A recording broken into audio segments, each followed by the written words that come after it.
So you can see, did some caulking. You can see all the molding on here, all the different profiles. We got a ledge right there, and it goes up. Now here we have some broken out over here. Not sure what we're going to do yet, but you can see so instead of making new tips, I ended up caulking them in. I really didn't want to start pounding, so you see I'm starting to fill that one in.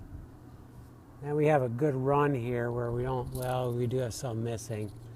The other thing we're doing is, when they worked on this top roof here, when it was tar and then some other white silvery stuff, they dripped it all over the roof.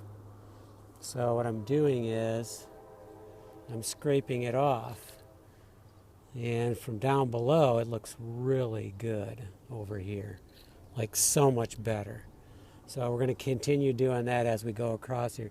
Now, I don't know if you can tell, but if you take a close-up look at that wood, you can see how rigid it is. It's just weathered.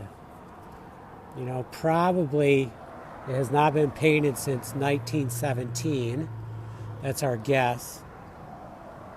And that was the year that a person fell off the top.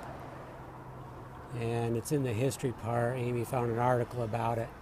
They did live. They actually were considered to be okay. They were knocked out.